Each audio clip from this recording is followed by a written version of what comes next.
Welcome to Fancounters. My name's Nick. And I'm Elizabeth. And this week on the show, we're going to go back to Broadway because the national tour of Finding Neverland is sweeping across the country. They're on the ending leg of the tour, but they're going to hit some spots in the Midwest, and then they're going to go out and finish it up on the West Coast. So this week on the show, we're going to talk with Lael Van Keuren, who plays Sylvia in Finding Neverland. We'll talk about that in just a little bit. I'm so excited. Yeah, it sounds like you've got something exciting you want to chat with me about. I would like to discuss bra shopping. I would like to go upstairs and take a 5-minute break. So every woman knows that finding a bra is the worst thing ever. So I make an appointment to be fitted by a specialist. So you have to stand in the dressing room without your top on. They put on like 5 different bras on you and tell you this is the right fit. And then they go out and they pick bras that they feel will fit you. 2 or 3 bras, she kept coming back in. I said, no, I don't like that. No, I don't like that. That hurts. It's poking into me. It's poking into me. And I had been waiting almost like 4 months for this bra fitting. Okay. Yeah. These appointments are not easy to get. And so she convinces me to purchase these 2 bras. And I get them home. And I'm like, I'm really not sure. It's kind of poking at me. She's like, you'll get used to it. You just haven't had a good fitting bra in, like a year, so you'll be fine. Mm-hmm. So you cannot take the tags off because you cannot return a bra once the tags are off. So I decide on a Saturday morning I am going to wear this around the house for a few moments to see whether or not I can tolerate this. After about 5 minutes, my side is so bright red from it digging into me. Now, please keep in mind, I've just given up an hour of my life to have a professional fit me and find the perfect bra for me. Okay. This was not the perfect bra. So then I tried to return it. We happen to have a department store that I don't know if it's going out of business or just can't find any salespeople, but I must have gone to 8 different registers trying to return these and ended up so far away from the bra section that the woman looked at me and said, I'm sorry, we can't return those in the men's department. And I was like, listen to me. You're the only human being I have found. Return these bras. Right. And so she's like, well, we're only allowed to return bras on the bra floor, blah, blah, blah. I go, listen to me. Nobody works up there. Take these bras back. So I pick out bras, which was the bra I was wearing prior to her telling me that the bra was wrong. In the new size that she has now determined I am. They are not perfect. Did the men's person have to fit you now? No, they are not perfect. I'm still picking and pulling at them constantly. But at least they do not leave big honking red spots. And thank goodness the woman in the men's department was like, well, clearly you've had a bad experience. Let me just take those back for you. Clearly. So for those of you out there who understand this, bra shopping is a lot like women trying to get swimsuits and jeans. They're all the dreaded things we can't stand to do. And so needless to say, I have one that doesn't suck. It's just not fantastic. And now you know way more than you need to know about me. Too much information. No kidding. My wife doesn't even tell me things like this, okay? Well, you should because it's a heart-wrenching experience. Wow. Lael, I'm sorry you had to listen to that on the show that you're about to appear on. But she understands. Okay. So, Elizabeth, you weren't able to be here for the interview. Sometimes that'll happen. This one happened like in 24 hours. They said, Lael Van Keuren's available. Do you want to talk with her? Yes. And, with children responsibilities and family and that kind of thing, it's hard for you to get to the studio on short notice. I can't always get here that fast. Which is okay. So you won't hear her on the show. But Lael Van Keuren starred originally on the Broadway show Sister Act. Once that closed, she went on tour with the show. Now she's in Finding Neverland and was on twice.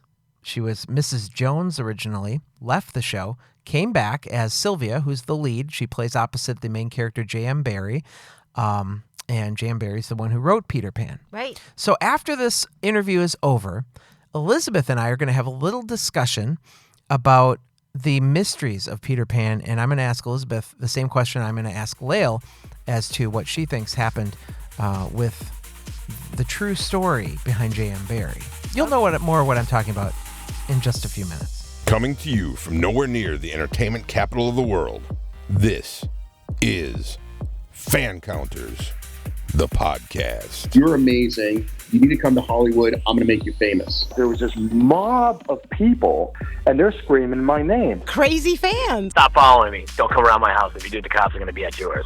I think this guy wants to fight me. Ended up being a fan. There's just like security guards with like M16 holding like fans back. Are you kidding me? I continually will get stopped. Can I take a picture? We're going to, oh my God. I definitely declined signing body parts. Oh, I don't want to go there. I'm the only one that's ever been on Sam Jackson and lived to tell about it.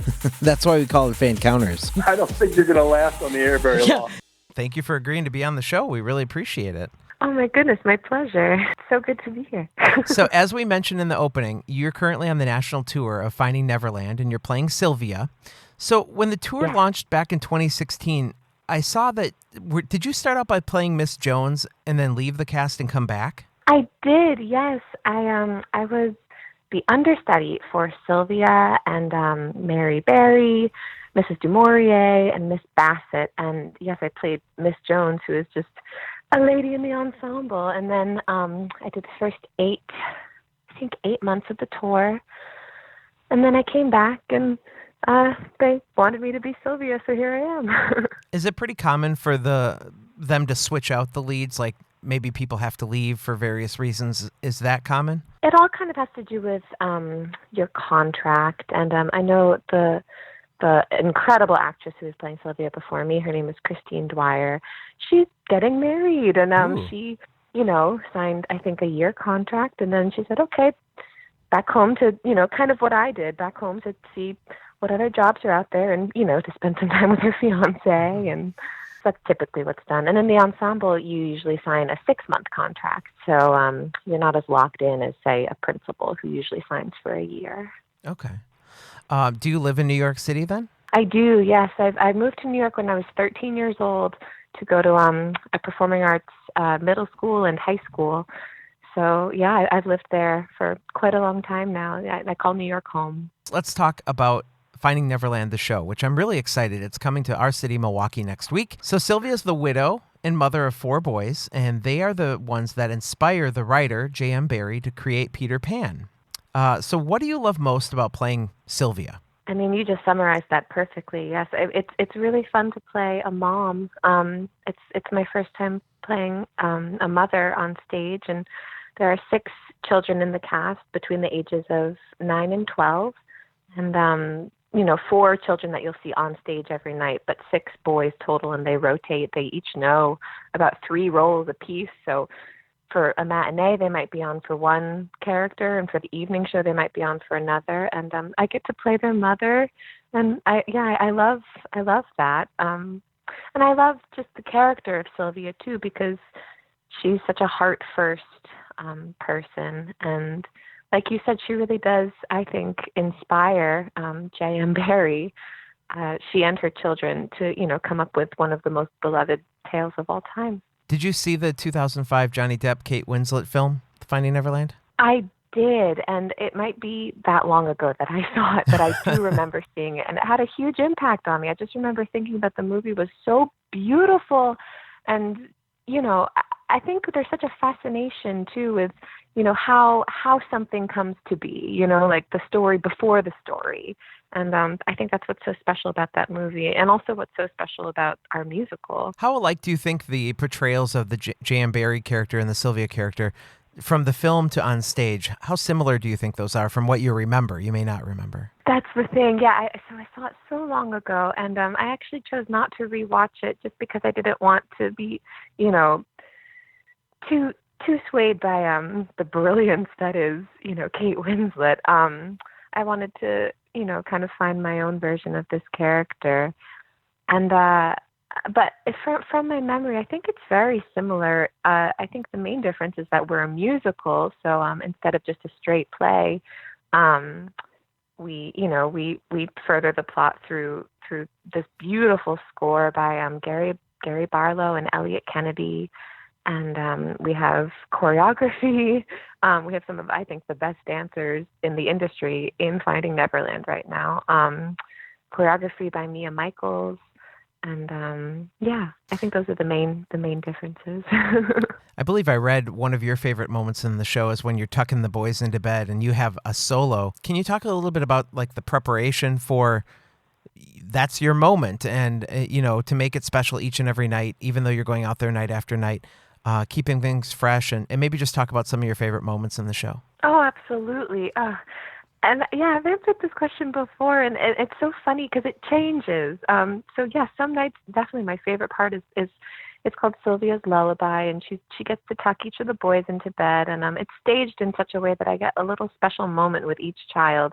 And like I said, each child actor kind of rotates out every night, so it's fresh for me because it's a different child in the role almost every night, and it's also fresh because it's most people in the audience, it's their first time seeing the show, so the reactions are always different. Sometimes people find something funnier one night than they will another night, and I think something that's interesting for audiences to know is that their reactions and the energy that they bring can also affect us because we're on stage and we're sharing this experience with everybody, and yeah, so that keeps it fresh for sure. Yeah, so the lullaby is definitely one of my favorite moments. And yes, I sing this solo in Act 1 called All That Matters. And I just think it's such a beautiful song, and it's such a beautiful moment for my character because she gets to make a lot of discoveries, and that's exciting as an actor. And also just the melody is so beautiful. Now you are performing along with some other very talented people. John Davidson plays Charles Frohman and Captain Hook, and his resume is very extensive in like music, film, and television. Can you tell us a little bit about what is it like working with John? Oh, it's the famous John Davidson, right? He's incredible, and he's so down to earth and accessible and wonderful, and he warms up every day before the show with his guitar, and because he's John Davidson. I know. So he has, an act where it's just him and his guitar, and and we get to hear little pieces of that if we're sharing a dressing room wall or something. But yeah, just getting to be on stage with him and experience how he can just hold the audience in the palm of his hand the second he walks on stage. And his timing is just, unparalleled. And then I have to mention Will Ray, too, who is our J.M. Barrie, and he's also just incredible. And the amount of work that he does, he hardly ever leaves the stage, the character of J.M. Barrie, and he just sounds pretty much flawless every night. And like you said, there's so many talented people in this cast, and it's so thrilling. It's truly like a privilege to get to share the stage with them every night. Did it take you a long time to get really comfortable with Will to play a character that's so closely tied in with another? Surprisingly, no. And this is my first leading lady role, so it's kind of my first time being, the love interest, and I was kind of curious about how that would all go down. And it was surprisingly so easy. I mean, Will's incredible. His lovely fiance comes out to see the show all the time, and she's also an actress, and we're all friends. And what I love about the characters of Barrie and Sylvia too is portrayed in our show. Their love it's so simple and it's so pure, kind of. They find each other and they're drawn to each other through, I think, their shared love of creativity and imagination, and I think that's such a beautiful take on a classic falling in love type of story. I think it's like these two creative spirits find each other, and yeah, it's a special connection. Now you mentioned the boys, 4 boys on stage at a time, but 6 total. What is it like for them to be touring America, starring in the show night after night? Is it as glamorous as they thought it was going to be when they first started the tour? Yes, I mean, that's such a comment. It's like, oh, hi-ho, the glamorous life. And, we have our 8 shows a week, and then they have to go to school on top of that and, many rehearsals, and usually our one day off a week is a Monday. And if we're in a city for a week, we travel to get there on our day off, and then we travel to get to the next city on the following day off. So it's not a ton of downtime for them. But what I love about them is they're still kids. They're still, just like kind of the theme of our entire show. They're just open and playful, and, they're game. They're ready for anything. I think they keep the entire morale up of our show. And yeah, they constantly remind me of, why I fell in love with theater in the first place. It's such a joy to get to be, living your dream every night. And even on days when you're tired and, you wake up at 7 a.m. to get your flight, and then you get to your hotel in the next city, maybe at 8 p.m. Maybe it's sometimes it's that long a day. Wow. You're still smiling because you're getting to do what you love for a living. And, so I think that's the spirit that they encapsulate. That's awesome. Now, I'm sure they have a parent or a guardian traveling with them, right? I mean, they're not just out there on the road. Can you imagine? They're just like swinging along. No, they each have one chaperone. So it's either a parent, an older sibling, a grandparent, or a hired chaperone. And we've lucked out. We just have, everybody top to bottom. There's about 60 people in our company, from cast, crew, orchestra, chaperones, parents, and each and every one of them is incredible. So Finding Neverland is a pretty lucky place to be. That's awesome. It sounds like you guys get along well. Mary Kate Hartung plays Wendy. Yes. And yes. She has to be really excited about next week because she's going to be in her hometown. She's from Madison, but how excited is she to return to Wisconsin for this show? We've talked about that. We're actually roommates this week in our Airbnb in Detroit, and we've discussed that a lot. She's so excited. Mary Kate actually made her debut on the same night that I made my debut as Sylvia. So we kind of went through rehearsals together, and not to give too much away, but her character of Wendy and my character of Sylvia share a really, really special moment at the end of Act 2. So, yes, getting to go through this experience with her, and then also knowing that, next week is hometown. I mean, that's so thrilling. I'm so happy for her. And you guys must be so proud of her. She's one of the most brilliant performers. I'm very excited to see her on stage. And it's going to bring a special bit of magic when you get to perform in your own hometown, I think. Oh, yeah. There's nothing like that. I've got some questions here about the magnitude of what it takes to put on Finding Neverland. And maybe you'll know the answers to some of these and maybe you won't. But do you know how many people it takes to bring the show from city to city? How many people are working on it and traveling with you? I guessed 60. I think I'm close to right. Okay. I think it is about 60 between cast and stage management, company management, our incredible crew, and our orchestra. I think in total it's 60. Do you know how many semis it takes to transport all the sets and costumes and special lighting effects and things like that you're bringing with? Oh, that I don't know. That I don't know the exact answer, but I can tell you that it's incredible to watch. We usually have 2 shows on Saturday, 2 on Sunday. And Sunday night, as soon as the curtain comes down, our crew gets to work, and they, take it all down. And then if, we're traveling by plane or by bus, sometimes they'll go, all night, and they won't sleep, and then they'll get on the plane and they'll get to the next city and they'll continue to go all night until we're up and running the following Tuesday. So, and our crew has done that quite a couple times, and they're just incredible. And I think the true heroes of any production, but especially of a national tour where, you just have to be the work that they do. Sometimes they'd never get a day off until we have a golden day, which is when you're in a city for 2 weeks. And the day off in between those 2 weeks is the one day where we don't have to do anything. Yeah, you finally don't have to travel. Sometimes that's their only time off. Yeah, we finally don't have to travel. So is the cast and everybody, are you guys flying in and out of cities, going by bus? Yeah, it's both. I mean, it depends on the distance. I'll be flying to Milwaukee, and because you're in Detroit now, when right? we're in Detroit now, yes.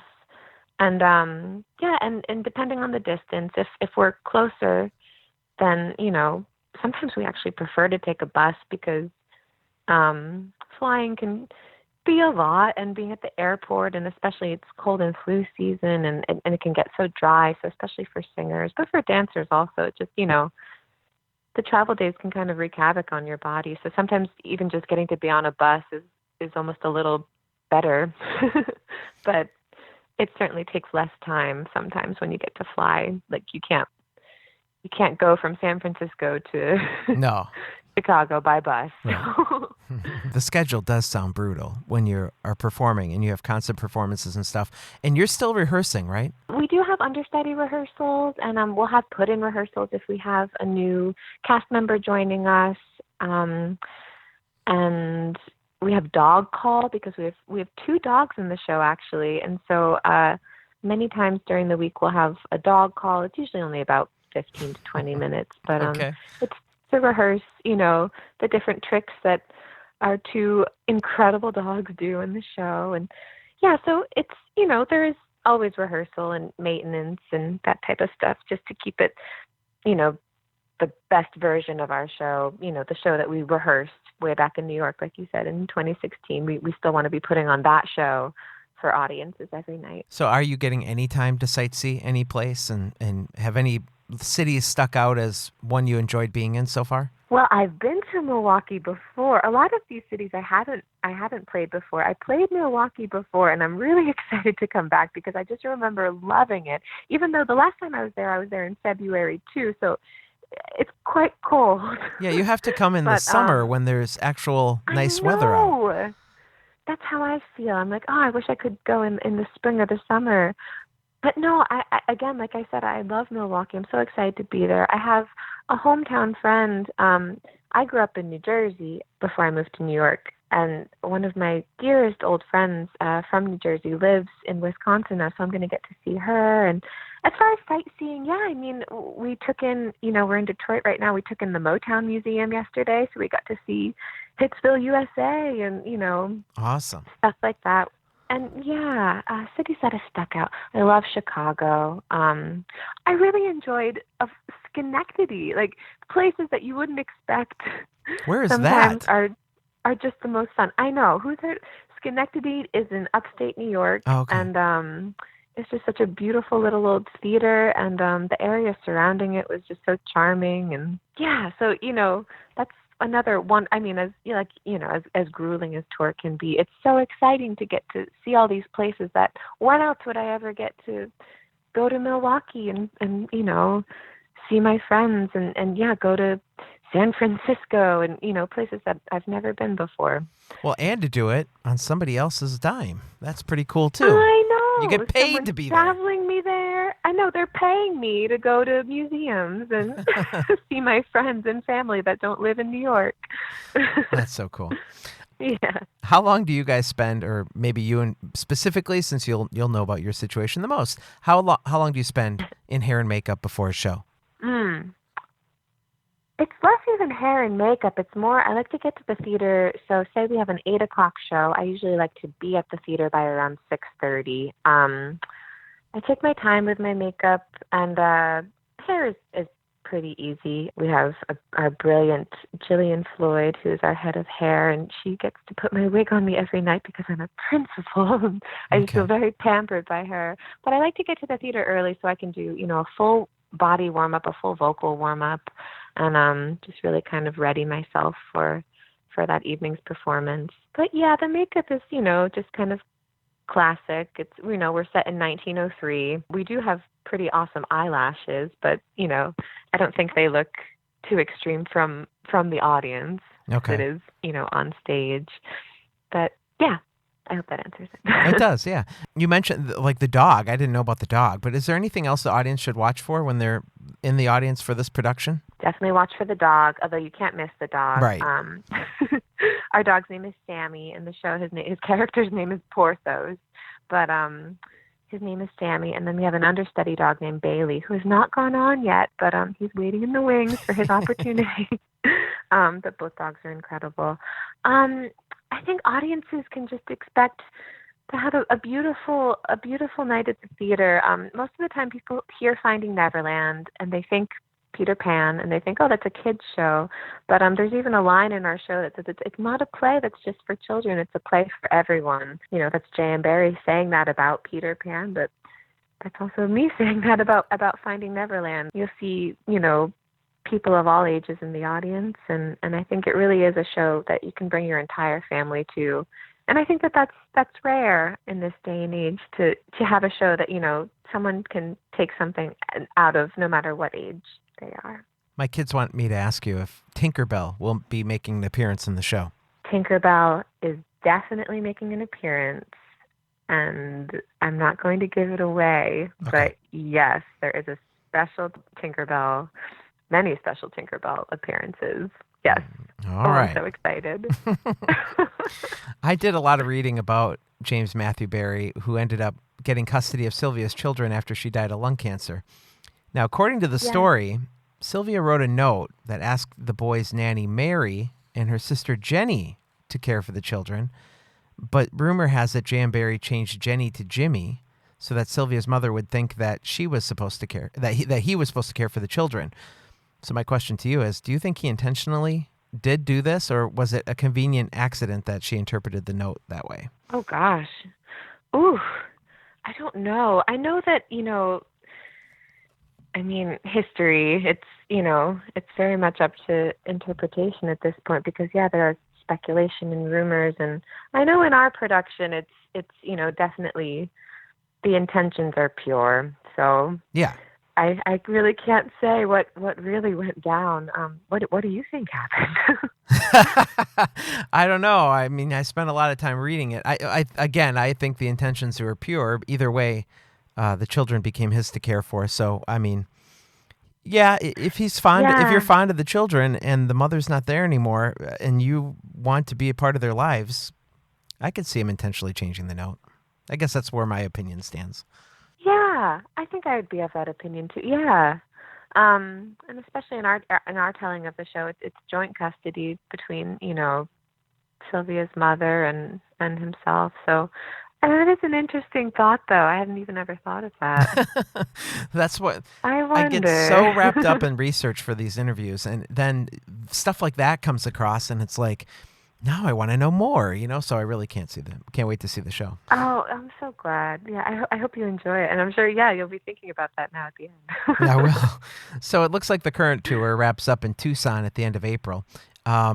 Is that the last schedule for you? That is the end, right? That's the end of the tour. Yes, we're closing in April. So I think we have 8 or 9 more weeks left, which is crazy because, being on the road since October 2016, it's a large chunk of time, and what a blessing to have so much work. Right, exactly. Are you going to take time off, or are you going to try and jump into another production right away? Oh, it's always the dream to jump into another production right away. Time off for me sometimes can stress me out a little bit, which is silly, but I would love to, get auditioning right away. I know my agents are excited to have me back in the city, and I'll see what else is out there. And I'm also excited to go home because I have a new niece that was recently born, and I haven't had the chance to meet her yet. So when I get to go home, I'll get to see my baby niece and my family, and so time off can of course be a wonderful thing. And we'll see what the next show is going to be. Cool. What do you think the last show is going to be like? Will you guys have a party at the end of it, or is it just like, all right, see you later, see you later, good working with you? What happens at the end of a run? Bye-bye.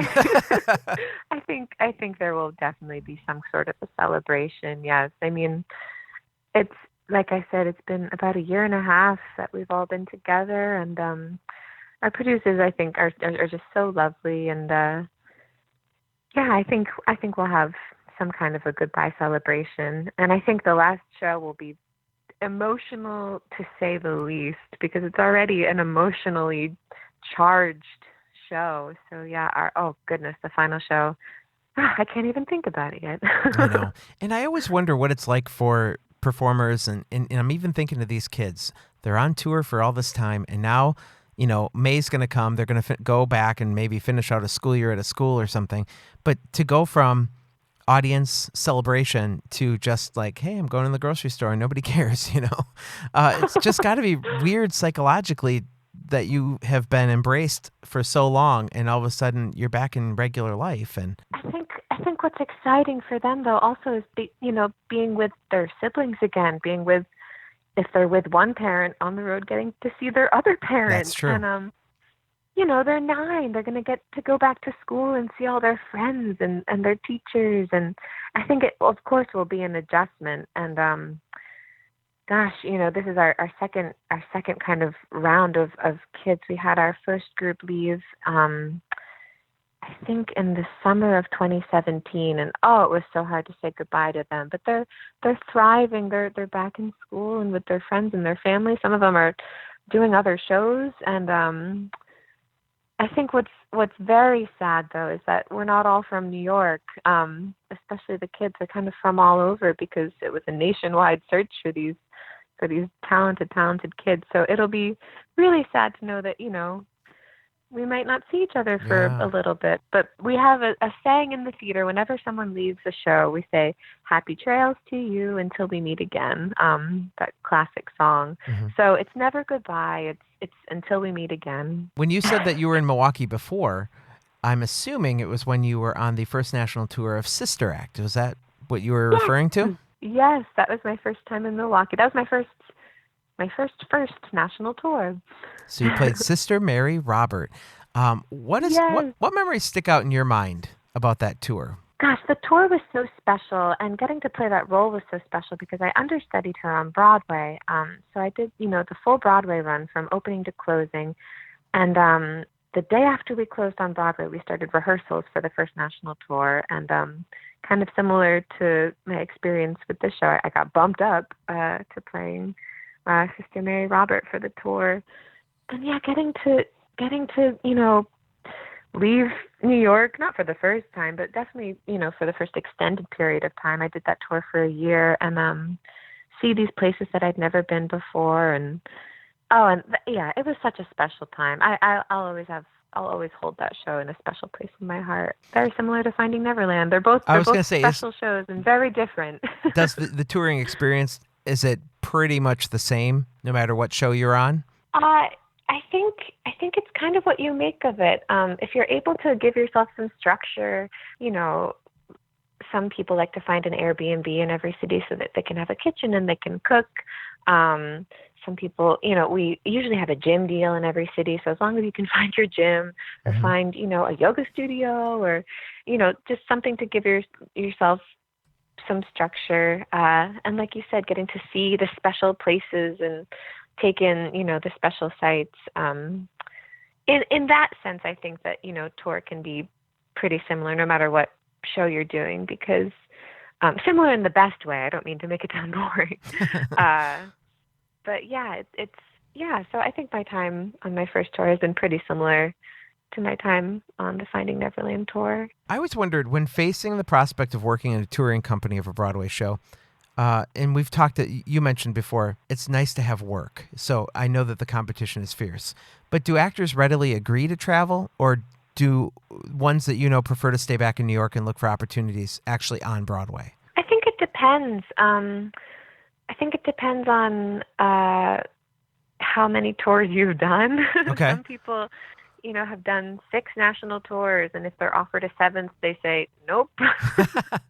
Because they just, some people, when you go on tour, I'm leaving, my family and my friends, but I'm not married. I don't have any kids, so I'm really not, leaving a family of my own at home. And some people they're saying goodbye to their fiance, their boyfriend, their girlfriend, their husband, their wife, sometimes even their kids. And I think that can definitely impact whether you accept, a job on tour or whether you say, you know what, I'm just going to pass on this project and hopefully work in New York or find, another job that maybe won't take you away for quite as long as a national tour might take you away. When did you first begin singing and acting with the dream of becoming a Broadway performer? Oh goodness. It's very silly, but my mom says that when I was born, I was singing. I guess I was like talking, or I wasn't crying, but she says I was singing. So for her, it would be the day I was born. I would say maybe not. I grew up kind of singing in church, and my mom used to own a dance studio, and my sister, I have an older sister who's a dentist now. So Really? Okay. she's, brilliant and talented and doing so well. She grew up dancing, and so I want to follow in her footsteps. So I grew up dancing. And I think I knew when I was about 7 years old that a career in musical theater would be something that I would be very interested in. And I know usually when I tell people 7, they're like, 7, really? But I vividly remember thinking, yeah, this is what I'm going to do with my life. And I had a really, really supportive family that, has made my dream very much a reality. So it's all thanks to them. So was your mom a dance instructor? She was, yes. She owned a dance studio, and she taught dance.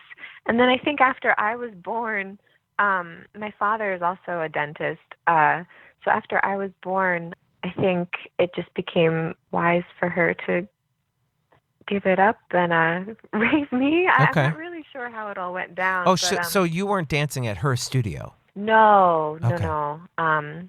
Maybe my sister was. I'm not sure. I should actually ask her about the timeline. But I know that, when I did start to dance, I think I was maybe like 2 or 3. I wasn't going to her studio. I was going to another local dance studio in New Jersey. All right. I thought, just how cool would that be? Because you said your sister's a I dentist, know, right? your dad's a dentist. Sometimes I feel bad too. I'm like, so after I was born, you kind of had to give up your business. But of course, she would never say that. No.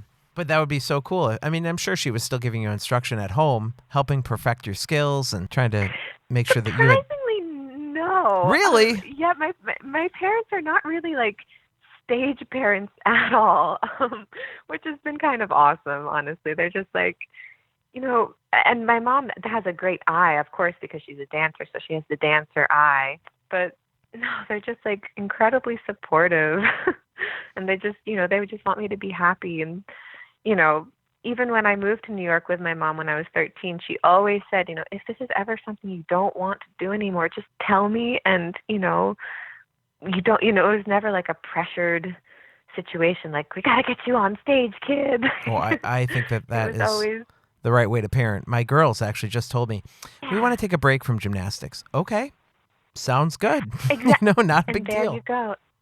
Exactly.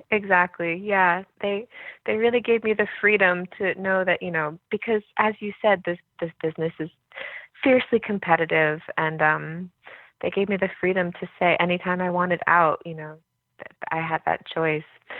But I don't know what's wrong with me. I'm never going to want out. Not anymore. No.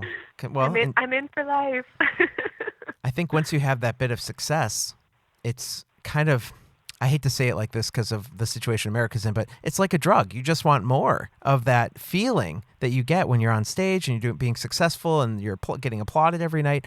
I think that's just that awesome high that you get, that just you want more of it. And which is probably why so performers true. just keep going for it, getting the next role. And It's so true, yes. And even more than the applause is like a huge, thank you. That's how I think of it every night. It's like the audience is thanking us for the work that we did. And while that is so lovely and so incredible, it's just the work itself too that I find to be the drug.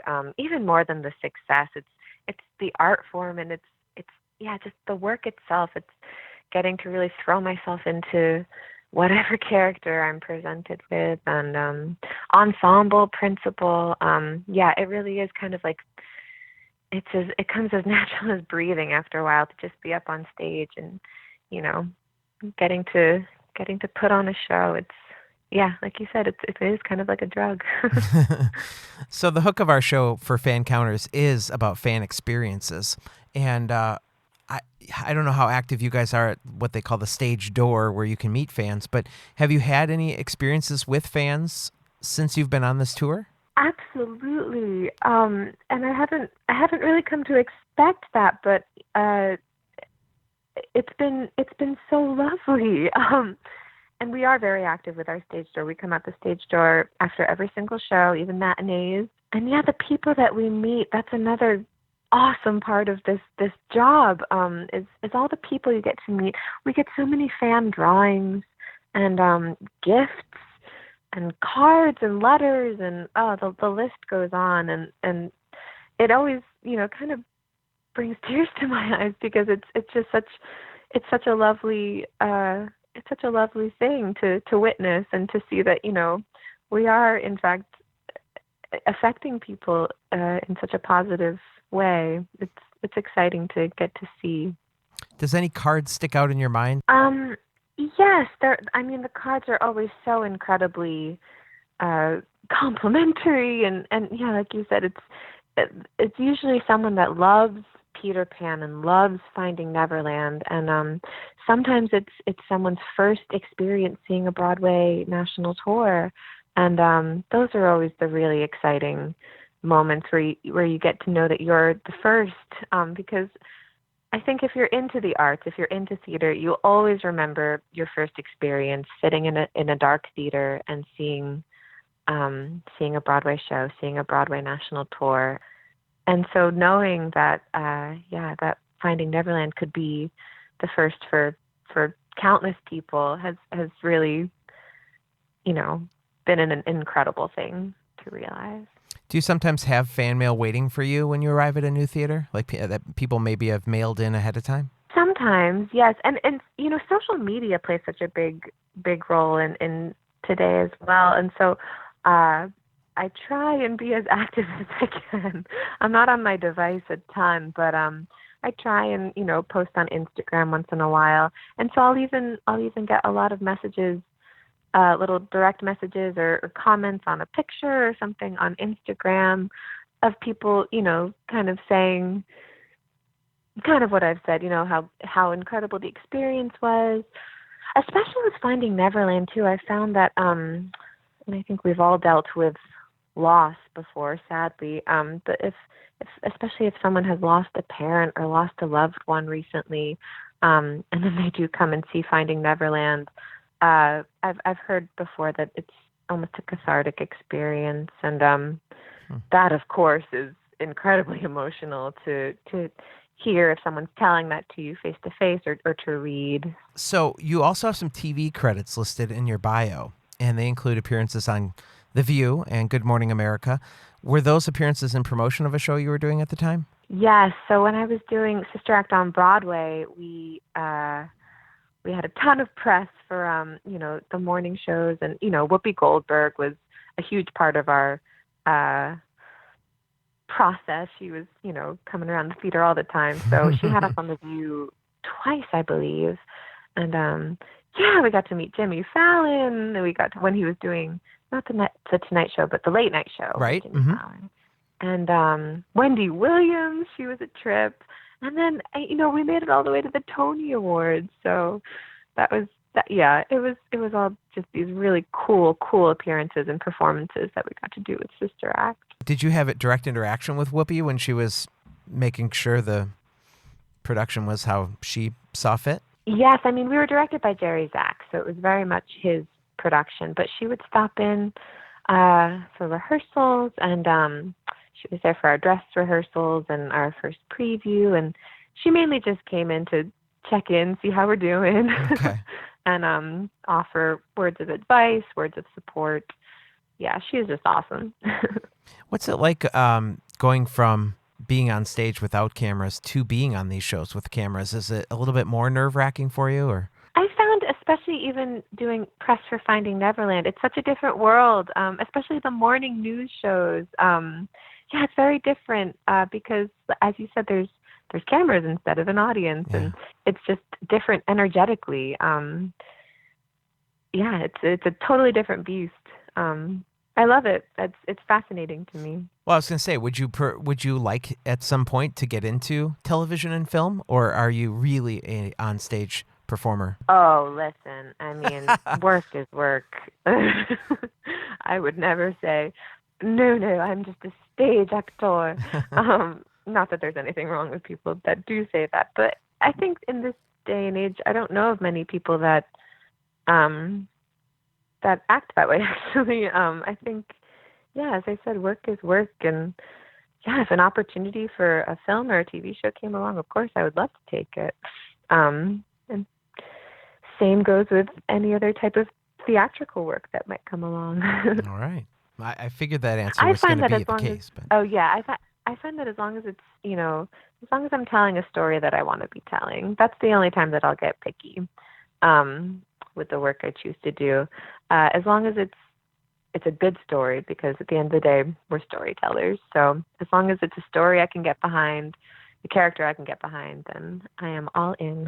What about Dancing with the Stars? You were on that show too, but were you dancing on the show? What did you do there? No, that was we had another sister act. Okay. I think it was Broadway week. That was wild. We had our Sunday matinee show, and then they flew us to LA after the show. We taped the show on Monday, and then we got on a red eye back to New York, and then we had our show on Tuesday night. So that was an incredible experience. It was my first time going to LA, and I didn't really see LA, but we got to be in the studio and meet all the judges. And I don't know if you enjoy Dancing with the Stars. I love Dancing with the Stars because I think the dancers are so incredible. So yeah, that was such a fun experience. What a whirlwind. And what was that Tuesday show like? I mean, was it, you guys had to be exhausted. We were all a little tired. Yeah. It's like naturally you want to put on the show because some people, I mean, everybody in the audience pretty much hasn't seen the show before, and they don't want to go away going, oh, their energy was so missing. But if anything, our energy was probably more because of all the caffeine. The caffeine and power naps. That show, yeah, it was fueled by the Starbucks down the street. But what's funny about Sister Act 2 is we're not supposed to wear makeup because we're nuns, so we couldn't even hide behind some concealer.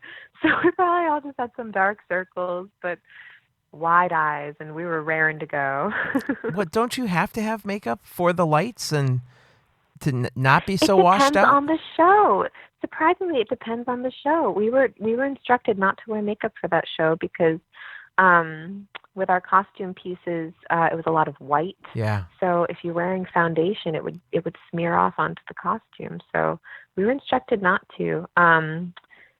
That's the only show I've ever done where we haven't been told to wear makeup. But I know I have a friend in Finding Neverland that she was also on the tour of Addams Family, and the makeup for that show is so intense. And Lion King, Cats. I mean, it's fascinating to see what people's different makeup regimens are. We're pretty not basic, but we're pretty standard, I'll say. Okay. Here at Finding Neverland. See, we got a little behind the scenes tidbit there. Because I would not have guessed that there was not, but the makeup thing on the costumes, that makes sense. Yeah, and I think depending on the role, I know some actors choose not to wear makeup if their character is maybe very Mother Earth or very, or you will wear a little bit of makeup, but not a lot. And yeah, I think it all kind of depends. So cool. This has been a great hour of conversation, and I'm really appreciate you coming on the show and sharing the secrets and the insights of Finding Neverland. Oh, well, I'm so glad. I hope I was able to answer most of your questions. Oh, you did awesome. Yeah. So where can we find you on social media? Well, I am on Twitter, but I don't really tweet, so maybe don't look for me on there. But okay. I am on Instagram, and I do post on Instagram from time to time. So I don't know, is it my handle, I guess you'd call it? It is. Would be LAELVK, so Lael VK. And that's all. Awesome. Okay. Well, but yeah, if you follow me on there, you'll get even more backstage, insider, behind-the-scenes Finding Neverland action. Love it. Love it. I have to thank you, too, because your questions were awesome. And it's just so nice to talk to someone that, has, not to sound condescending, because I don't mean that at all. I know, interviewing is really difficult, and I'd be terrible at it. But you can tell you've done research and stuff. So thank you. I appreciate that. Oh, absolutely. Our thanks to Lael Van Keuren for joining us on this week's episode of Fancounters. Now, Elizabeth, the question I want to ask you, it's the same one that I asked her in the interview. I did a lot of reading about that J.M. Barrie, and you and I have just talked a little bit about some of the intentions of him getting these boys that may have been pure or not pure. So I guess the biggest mystery is, do you think that J.M. Barrie changed Jenny to Jimmy so that he would get custody of the kids? What do you think? I guess I just don't know. I mean, my question is, why would you want the responsibility of 5 boys, first of all? Yeah, that would be a lot. And the second of all, I have to believe, well, I want to believe his intentions were pure, that he just wanted to help his friend. That's going to do it for this week on Fancounters. Make sure you join us next week for another good show. And you can always find us online by going to Facebook, search for Fancounters. You can like our page and interact with us there. Or you can email us at hello@fancounters.com. And make sure to share this with your friends. We would love to be your friend's new favorite podcast. Yes, please. So anything you can do to help us out and promote the show, that would be great. We certainly would appreciate that. And if we see you sharing our posts, we'll give you shout outs on the show. Yes. Have a great week, everyone. We'll see you next week.